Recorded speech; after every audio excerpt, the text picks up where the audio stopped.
이재명 재판에 대해서 지금 여러 가지 설이 등장하고 있습니다. 이재명이가 100만 원 이상의 유죄 판결 받을 것이 확실하다.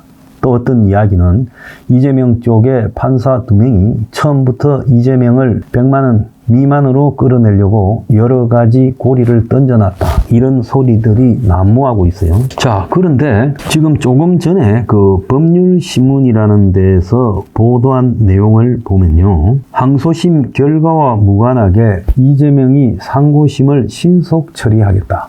그러니까 항소심에서 뭐 유죄가 나오든 무죄에 가깝게 나오든 상대방이 항소할 거 아닙니까? 그러면 대법원에 가게 돼 있는데 대법원은 이걸 신속 처리하겠다고 미리 입장을 밝힌 것처럼 지금 이야기가 나오고 있어요. 법률신문에서 보도한 내용입니다.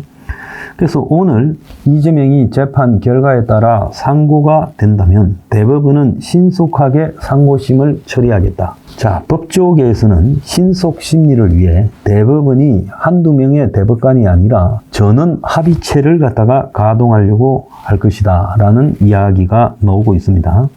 법원 행정처는 2024년 9월 선거법 위반 재판과 관련해서 원래 선거법은 6개월 이내에 신속하게 처리해라 이렇게 돼 있는데 이게 잘 안 되니까 산하법원에다가 공직선거법 제270조 선거사범의 재판 기간에 관한 규정을 갖다가 지켜달라고 하면서 1심은 6개월, 항소심과 상고심은 각각 3개월 안에 끝나야 된다. 그러니까 선거법 위반을 저지른 사람은 1년 내에 죄가 확정되도록 해야 된다. 이것은 강행 규정이라고 돼 있음에도 불구하고 실제로 이게 잘 지켜지지 않아요. 이재명은 지금 1심 선고도 26개월 만에 이루어졌어요. 그래서 이번에 결과가 어떻게 나오든 이재명이나 검찰 쪽이 둘 중에 하나는 상고를 할 거고 그러면 상고가 예상되는 상황에서 법원 행정처가 1년 이내 끝장을 내라는 규정을 지켜 재판을 공식적으로 신속하게 강행하라고 지시해놓고 저들은 시간을 끄는 것은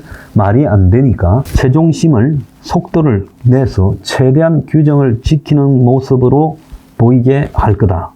그래서 어떨 때 전원 합의체를 하는가 하면 특정 사건이 대법원과 4명 이하로 구성된 소부에서는 합의가 어려울 때 또 기존 판례를 변경할 필요가 있다고 만장일치로 합의한 경우에는 대법원 전원 합의체로 보낼 수 있다는 거예요. 또 법리적으로 기준을 설정할 필요가 있는 사건 등에 대해서도 대법원장 직권으로 전원 합의체에 회부할 수 있는 겁니다. 물론 이런 부분도 예상이고 추측입니다만은 이런 이야기가 나오고 있는 것도 맞고요. 어제 보면 지라시 중에 법원 간사 풀이라고 해가지고 법원을 출입하는 언론사 기자단의 간사가 정부한테 돌린 문자라는 게 나왔어요. 내일 이재명 대표 선거법 항소심 판결은 설명 자료가 나오지 않는다고 합니다.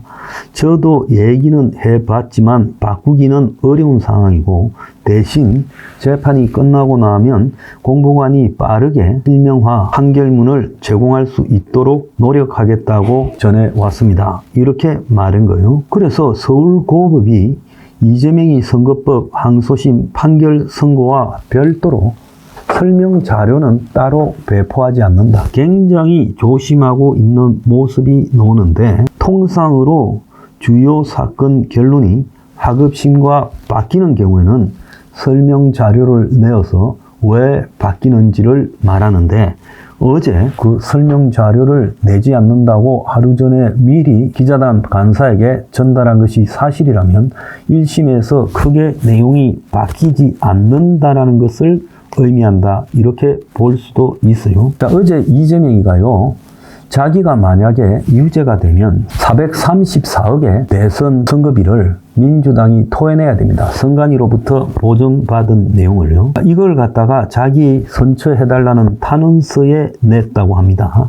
30페이지 분량의 이 탄원서에는 선거로 국민 다수의 지지를 받은 제1당이 조작된 선거와 불공정한 수사로 과도한 채무를 감당할 상황에 처한다면 민의가 왜곡되고 민주주의가 훼손된다는 겁니다. 이러면서 100만 원 이상만 받으면 이재명이가 434억을 토해내야 되는데 이렇게 되면 민주당이 어렵게 되지 않겠느냐.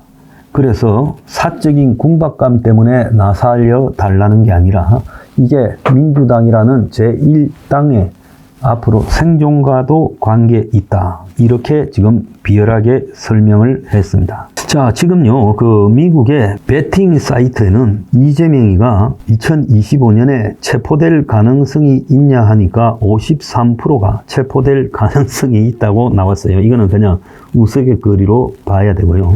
그 다음에 이재명이가 재판 5개에서 문서를 미수령하고 재판 불출석이 503회, 2심 선고까지 909일이 걸렸고 기일 변경을 9번, 위헌 심판 재청을 2번이나 했다고 이야기가 나오고 있습니다. 자, 윤상현 의원은 자기 페이스북에 이런 글을 올렸어요. 오늘 이재명이는 유죄 확정과 비선거권 제한이 확실하게 결정될 거다. 1심을 살펴보면 백현동 부지 용도 변경과 관련해서 국토부에 협박이 있었다고 발언을 했는데 이게 허위성, 고의성이 모두 인정되어 유죄 판결을 받았다. 그런데 김문기 처장과 관련해서 김 처장과 골프 친 사진은 조작됐다고 말한 것은 유죄로 됐고 김 처장을 몰랐다는 말은 무죄가 됐다.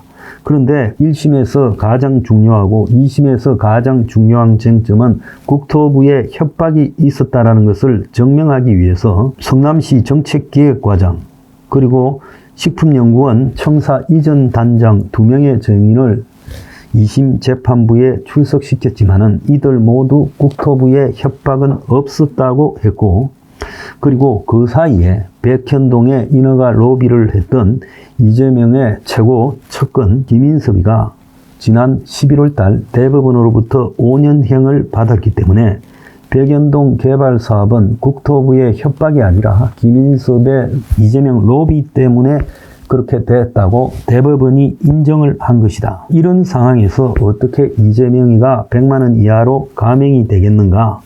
이런 글을 올렸어요. 지금 들어오는 이런 소식에 의하면 윤통의 탄핵 선고는 이번 주에 물 건너간 걸로 보입니다. 자, 그런데 이제 이재명이가 골프를 안 쳤다라고 말을 한 부분이 이제 변경되면서 이재명이가 골프 안 쳤다라고 말을 하면서 김문기와 찍은 사진이 조작되었다 이런 것까지도 유죄가 될까? 이런 부분에서요, 지금 의문이 여러 가지로 나오고 있습니다. 법조계에서는 2심에서 아예 무죄를 받거나 아니면 징역형 100만 원 이하로 벌금이 내려가기는 어려울 거다. 그래서 1심의 판단과 형량은 항소심에서 깨질 변수를 차단하는 효과가 있기 때문에 그렇게 되기가 어려울 거다. 이런 이야기가 있는데요. 자, 그런데 법원에서 판사가 집요하게 판사 3명 중에 1명이요. 이재명의 김문기하고 관련한 공소 사실을 검찰이 특정하라고 이야기를 했습니다. 그래서 검찰이 시장 재직 시 김문기 처장을 몰랐고 김 처장과 시장 시절 함께 간 해외 출장 기간 중 골프를 치지 않았고 2018년 경기도지사 당선 후 공직선거법 위반으로 기소된 이에야 김문기 처장이 있었다는 걸 알았다.